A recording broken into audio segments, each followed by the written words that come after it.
Hi everyone, this is Nathalie the blogger, and I'm coming to do a big, good old-fashioned wrap-up, but onto the end of 2018, so it will include November and December, the Haunted Season by G.M. Malliet. And I end up DNFing that book. So Max Tudor is a vicar, but an old retired spy, so that only is kind of very interesting. And it turns out that there will be a murder in the village, so he will obviously investigate. It is 100% character driven, like describing everyone and all their thoughts. I couldn't remember a thing. I couldn't remember what I was reading. The Western Game by Ellen Raskin. We are following a group of strangers. They will be asking to solve his mysterious murder or death. Since it's so short, that's the best for me that I can tell you without revealing more. I have some hard time at having a lot of characters always at the same times in scenes to remember who they are and their personalities. I wasn't able to grip on anything and to enjoy their reading. It was generous 3 stars for me. The Ruins of Mars by Dylan James Quarles, an indie author. So we are, I presume, in some kind of a close future, and Earth sent 2 artificial intelligence satellites to map the planet Mars in order to start colonizing the planet. And well, you can guess with the titles, they will discover some ruins. So it is obviously exciting enough for a space agency, I think, to get it quickly, a team. This is a huge one, and obviously they have to include inside an archaeologist. So we are more following that young archaeologist since he has to get some answers. This is more planning the whole story for the trilogy. And it is interesting, but you don't get more than that. You have to wait for the second. I give it 3.5 stars. The Girl with 9 Lives by Earle. And yes, this is an indie author as well. This is a young woman. I think it's around 25 years old. And yes, this is still young. She is struggling into her life. She is trying to get a permanent position in a school as a teacher. Someday a cat will come into her life, and he looks exactly like the one that she had when she was little, and that he was apparently dead or definitely missing. So they will say that this is interesting. I agree, but hold on, because I'm going to say that the cat can talk and she can understand and talk to him back, so it makes it even better. And a mystery will happen at her school, and they will be both implicated, and they will both try to resolve what's going on. I really did like that story. I was checking, I gave it 4 stars. Well, since I'm a cat lover, so obviously I really appreciated that. But despite the cat more than any other domestic pet will be that, well, the fact that he can talk, and he is smart, obviously, it's a cat, but he's helping her. And it reminded me something that I forgot, that it has been acknowledged that specifically feline cats are effective or helping at depression for therapeutic needs. I really did like that dynamic of the cat more helping her and pushing her into the right direction, doing things that she wouldn't have done. I'd give her confidence back and all of those different things. So it is light and fluffy if you want it somehow, but it is you have a base of seriousness, and I think that's what I love the most. Now, Mona Lisa's Secrets by Phil Phillips, another indie author. I think it's Joey Perugia. The name of the character is living in the States, I think in California, in Florida, I don't remember, and it doesn't really matter at the point. With his girlfriend, he will discover a secret chamber inside his father's house, which he inherited since he's the last of the family. And inside that secret room, what's inside? Well, apparently the real Mona Lisa's painting. And for him, as being the descendant of the man who stole decades ago at the Louvre the painting, the Mona Lisa, it seemed to be fair to give back the real painting at the Louvre, and that's what he is doing. So he's contacting the administrator, it's probably not the curator of the museum in Paris, to give the painting back. But things are not gonna go exactly the way that you think it should have happened. It was so much stuff. I give it 2.5 stars. Going with the fantasy one, urban fantasy, Jody Picoult and Samantha Van Leer came up with Between the Lines. We all gonna follow Delilah, a young teenager who's in love with children fairy tales book. She is carry the books everywhere with her, and the reason is mainly because of Oliver, the Prince Charming inside the story. And I can say that she pretty much fell in love with him throughout the book. You're gonna say that that's it? No, my friend, that's not it, because we are following at the same time the Prince Charming, Oliver, but from inside the book, because it's not dead inside, it's pretty much alive. And the prince wants to get out of the book. I gave it, I don't remember, 4 stars. So this isn't unique in the way that you've never seen that told before, but it just doesn't happen much. I loved it to see the connection between those two worlds and who is gonna get what it wants and how it's gonna happen. Are they gonna get the different characters their happily ever after? Soul Catcher, Anthony Strong. We start the story with the violent murder of I think it's the millionaire one, but a lover, a collector of different antiquities. And we understand that the people who kill him are searching for a specific artifact that he got out of Egypt a few years back when he was financing a digging site in Egypt. And so they want that artifact, and well, they are ready to kill for getting it. I give it 2.5 stars. So much stuff happened that, well, me at least as a reader, when I read that, I said that, the warning is coming up. I think I talked about it in the Cozy Mystery video for 2018. Then I have The Big Lead by Libby Kirsch. Libby Kirsch, sorry. I give it 3 stars. Following Stella, she is a new TV journalist, TV reporter in a very small town. She is joining a very small TV channel.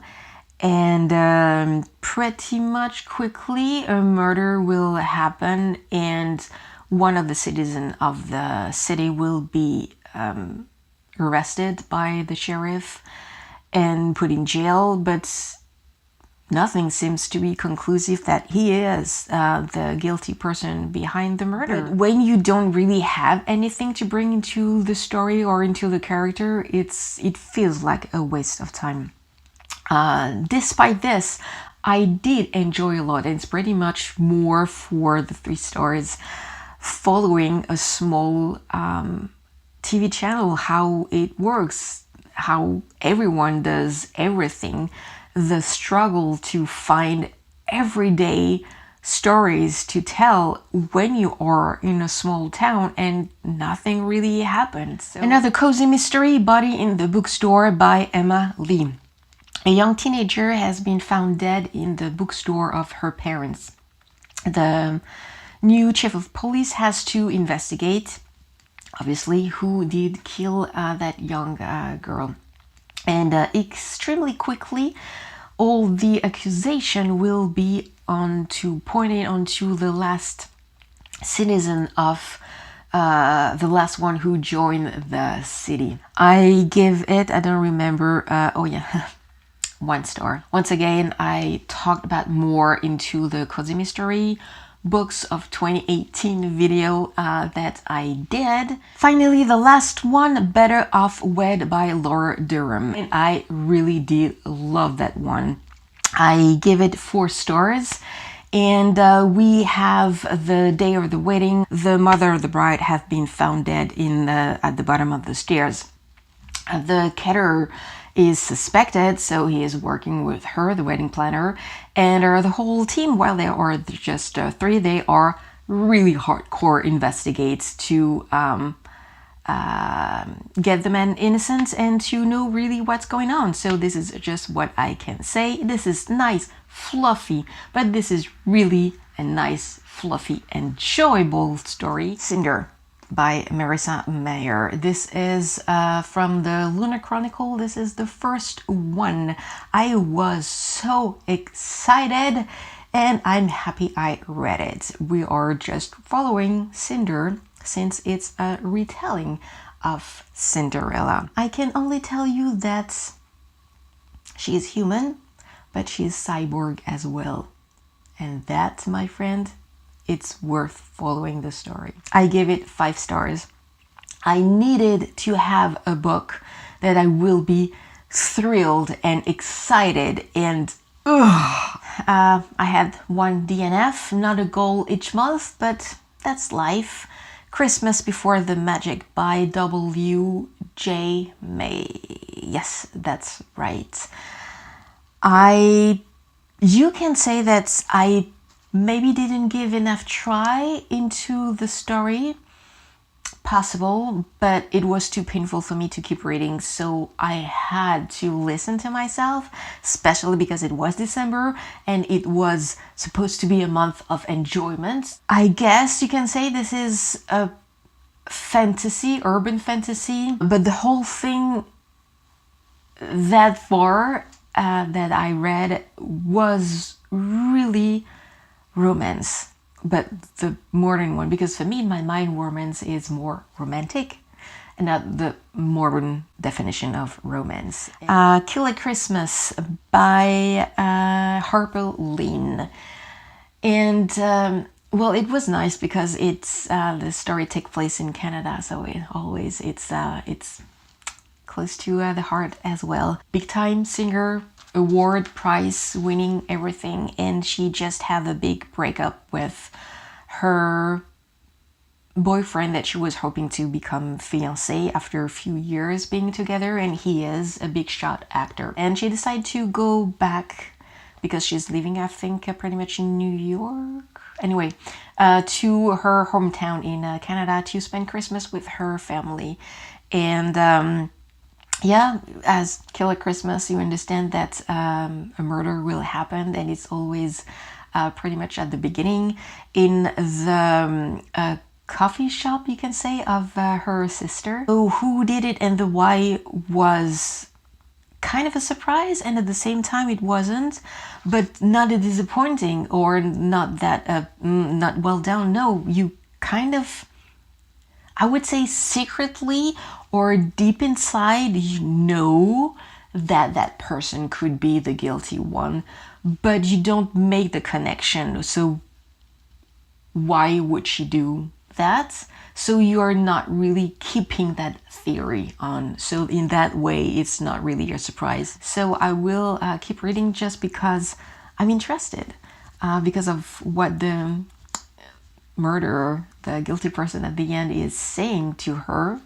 to that singer, makes you understand that somebody else might be in stock for her bad surprise, so you kind of have to keep going. I tried another fantasy, The Paper Magician by Charlie and Holmberg, and this is the first installment, I think, in a trilogy, or maybe it's not yet finished, so it is a small one.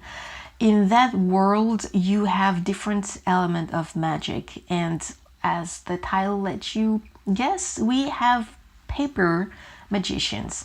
Sione doesn't want to learn paper magic paper, but she doesn't have a choice because there are not much paper magician. How much did I give? 3 stars. The whole idea of the concept, and specifically her whole mission of trying to make things right, lasts too long. Too much describing things, and for me, I don't enjoy when it's a lot of description. Then I really wanted another retelling, and I did The Queen of Hearts by Colin Oakes. This is the first one of the trilogy. I really did like it. I think I give 4 stars. You can say that since it is telling how the Queen of Hearts became the Queen of Hearts that we know in Alice in Wonderland. I went to say Murderland. This is another book. So it is interesting to follow that character, and this is exactly what happened. We see her with her childhood and teenage year, and so far, I can tell you that you are rooting for that character and for what happened to her, the unfairness of her father, the king, and the way that he is treating her and everyone else. So even if you don't know, and well, specifically me, the second and the last one to see the result of everything, you kind of understand. 10 Dead Comedians by Fred Van Lente. 10 comedians trapped inside a house on an island. There's just one house on the island and nothing else, so really secluded to the max. And so they are invited, all of those different comedians, by another famous one. As soon as they are arriving, they realize that something is deeply wrong, and something smells really like a trap, and something smells like they are not gonna get out alive. I gave it 3 generous stars. I wasn't able to connect with anyone from those characters, and I can tell you that their behavior, their temper, who they are, well, it's not a secret because 10 Dead Comedians, they deserve to die. They are really... I wasn't able to enjoy the whole ride because I really hated them too much. The 7 Deaths of Evelyn Hardcastle by Stuart Turton, and I did an insider review video on it because I had so much to get out of my chest that I needed to film it. So I give it at the end 3 stars. Aidan Bishop, he is trapped in a loop at every day, getting inside a different host inside a mansion, Blackheath, and each of those different hosts have a connection with Evelyn Hardcastle's somehow, and that's what is supposed to help him to find who killed Evelyn Hardcastle. So hopefully those insights, quick insights, and the different books that I read for the end of 2018 will give you some ideas, and tell me what you have on your bedside table or onto your Kindle. because I am still always interested at discovering new books.